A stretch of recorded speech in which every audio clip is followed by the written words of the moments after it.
Well, on our last County Line program, we talked with Allen County Treasurer Sue Orth about changes in a monthly tax payment program that her office has going.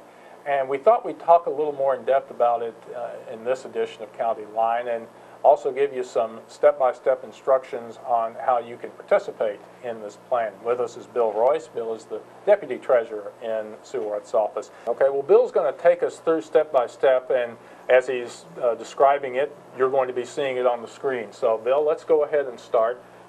We'll begin right at the Allen County Treasurer's page, which is allencounty.us/treasurer, I believe. Yeah, or you can use there is a direct address. It's allencountytreasurer.us. Okay, so we're here at the site. Let's begin with where we go from here.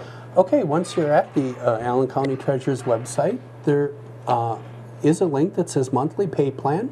Right below it is the second link that says how to create and modify the pay plan. If this is your first time going in, we suggest that you go to this link and you're going to get step-by-step instructions, and we suggest you print that page out and then use that as a guide as you go through the monthly pay plan. Okay.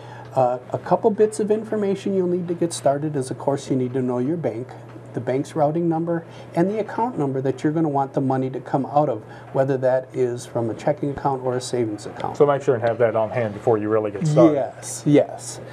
So to begin, we just go to the monthly pay plan. This is going to bring us to a page that gives us some information about the pay plan, and we'd encourage you to read that. It gives a little bit about it, and then you come down and just continue to the monthly pay plan. Okay, Bill, we're at the login page now. We're going to be creating a new account for the purpose of this demonstration. So show us how this works. Yes. To create a new account, we would go here where it says click here to create a new account. It's going to ask us to put in a username, which we'll just make one up here. Okay. And then we put in a password. You'll note off to the right here, there's some information about password, the minimum number of characters you need. Also some good suggestions as far as making it, as we talked about earlier, a safe password. Yes, we want to use a strong password because we are putting your financial information in here. We also want to use a valid email account so that if you forget a password, we can send it to you. If we have other questions about your account, we have a way to contact you. Okay. After we've put in our username, our passwords, and our email account, we tell it to create a user. That was simple. And it says that the user's been created and we can continue. Okay. Once we get this far, you see we've kind of got a blank screen here, and it's asking for some information. And we enter that by going over to Edit.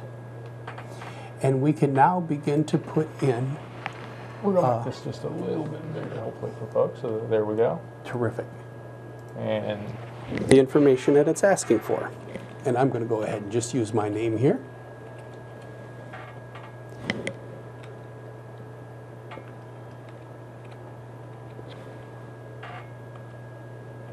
Not all fields are necessary. However, if we miss any that are, it's going to come up at the end and it's going to tell us that we've done that. Okay.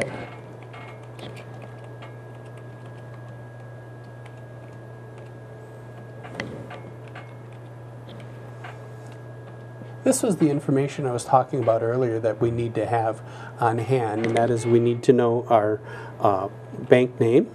Okay. And of course, we keep our money in the piggy bank. Of course. We have the option to select either checking account or savings account, wherever we would like it to come from.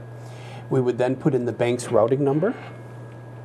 And if you don't know your routing number, it is on the bottom of a check if you're using a checking account, or you call your bank and you get that number from them.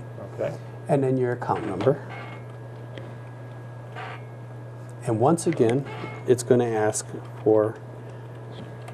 And you'll want to put in the same email address as you put in before. Yes. And then we're going to save our hard work. Again, had we missed any of the fields that needed to be in there, we would have got a red error message at the bottom, and it would tell us which field we need to be at. Okay.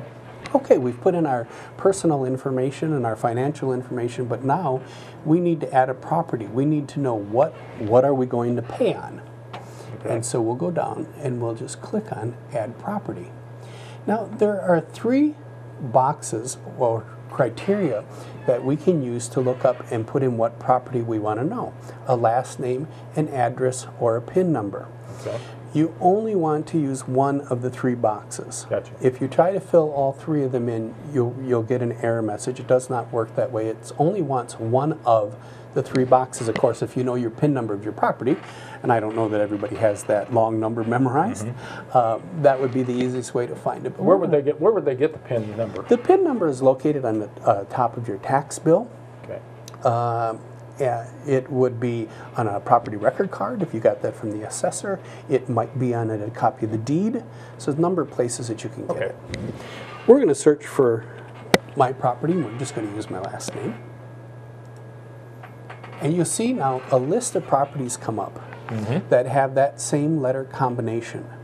I have to be very careful because I want to pay my property.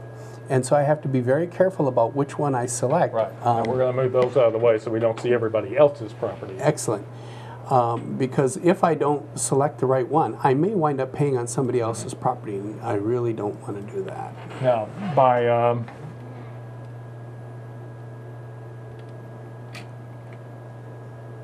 it looks for both first, last name. It looks like businesses as well. Yes. So you have a lot of different. Looking for that letter combination. Okay, so let's see where you are in this bill. There Right you here. are. Here, I'm right here, and I want to press select. Oh, and that property's already been used, so it won't let you pay on a property that you're already paying on. Okay. So I'm going to use my daughter's. I don't think Okay. she'd mind if I paid her taxes. And for our demonstration purposes, it'll work well. Now you see we've added a property, and we have a property that we want to pay on. Next, we need to select payments because we want to set up our payments. Now, the screen is asking me to authorize, to read the authorization and go ahead and authorize that. Indeed, this is the property we want to pay on. Okay. And so I click on the authorize button. I read the authorization statement. I'll print that out and keep that for my records. Sure. But we're going to go ahead and we're going to authorize. And you see right now, the taxes are showing, and they have been divided in into the months that are remaining until the fall tax due date. Okay. I can change these amounts if I want, or I could simply accept what the computer has calculated for this year and click save, and on the first of each month, these amounts will be drawn out of my account. I can, however, choose to have a different day for it to come out. Perhaps I want it to be the 15th of the month. And the site is going to go ahead and it's going to recalculate, and the draw would now be done on the 15th. Or I can choose the 28th. You will notice, though, in the list, there is no 29, 30, and 31, because not every month has those days. And so we can't set that up. If we were going to use one of those days, we'd probably want to use the first, and that will work just fine. But after we select our day that we want the money drawn, and we see that it's calculated and it's ready to begin doing that, it's going to begin the draw, we can, again, print this out For your records. or hit save. Okay. If we wanted to change one of these amounts, and we talked about that earlier, we could click on it, highlight it, and we could make it whatever we want it to be. And then it will recalculate? And it will recalculate. So if I take and I just make this one $25 here, and I move down, and now I hit save, we'll say okay. It's saying that I haven't put enough in, but that's okay. And now if I go in and I look at Let's payments, go back to property. I would just go back to the payment schedule. Right. And you'll see I have my $25 payment in there. It says what I'm paying. But you notice I'm going to be a little short here.